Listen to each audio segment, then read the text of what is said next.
Have you been diagnosed with depression and struggle with sadness? Maybe you're scared of being criticized. Loss of interest, aches and pain. Always thinking something terrible. Ask your doctor about Effexor XR. Ask your doctor about Cymbalta. Talk to your doctor about Zoloft. So talk to your healthcare professional. Your doctor today. Your doctor. Tell your doctor. Contact your doctor immediately. Talk with your doctor.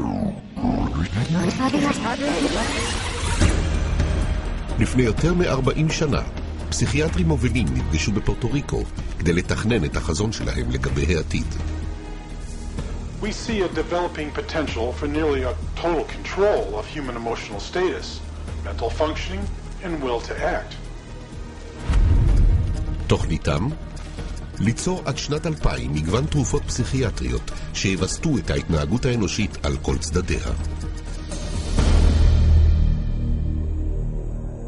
I was diagnosed with depression and put on Paxil. ADD, and I was prescribed Ritalin. Bipolar disorder, and I take lithium. Depression, Effexor, Lexapro. PTSD, Zoloft. I was on Paxil. When they placed me on Zoloft. They gave me Adderall. I was prescribed Sibtamil, Tegretol, Lexapro, Resperdal, Stelazine, Adderall, Concerta, Orazine, Vyvanse, Lorazepam, Effexor, Clonazepam, Ritalin, dexamphetamine, Paxil, Cylert, Prozac, Adderall, Elavil, Depakote, Wellbutrin, Seroquel, etc., etc. 100 מיליון איש בעולם כולו צורכים תרופות פסיכיאטריות. כיצד זה קרה?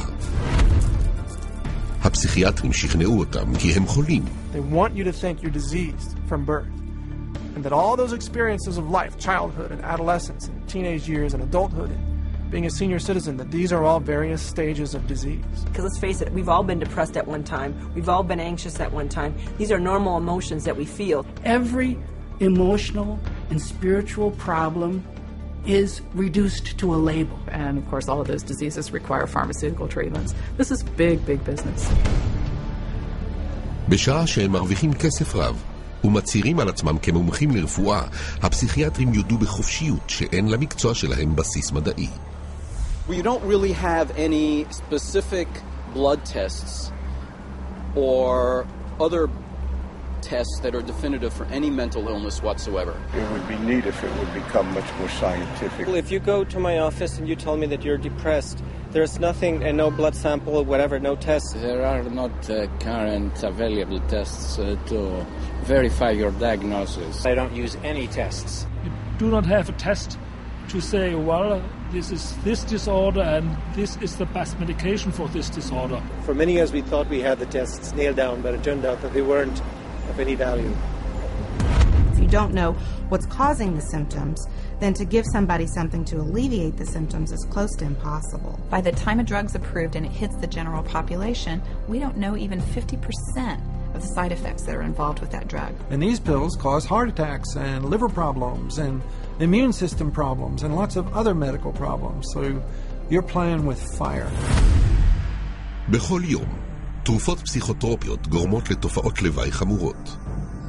הפסיכיאטרים וחברות התרופות מבינים לחלוטין את הנזק שגורמים הסמים שהם מוכרים.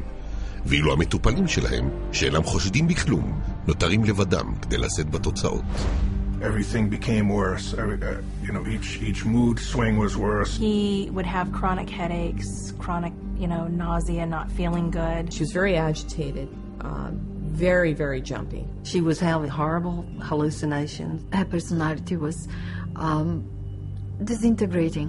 Once he started on that drug, the cloud just stayed over him and stayed over him and stayed over him. It got darker and darker. He thought there wasn't anything worth living to kill himself. That was not Matthew. That was the drugs. At least I would like to have said, I love you. I didn't get a chance to do that. בנוסף לזה שהם מטילים מום על עשרות אנשים מדי יום, הסמים הפסיכיאטריים גורמים מדי חודש למוות של כ-3,000 איש.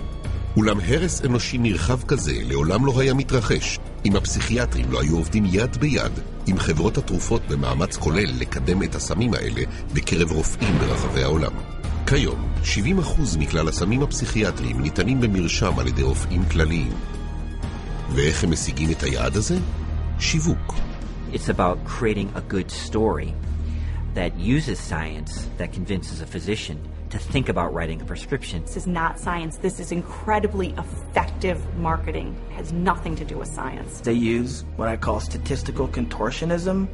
Basically just skew the numbers, make everything look fantastic, you hide the bad numbers. They're learning every trick in the book. They're evolving into efficient marketing machines, and it's working. There's definitely an unholy alliance between psychiatry and pharmaceutical sales.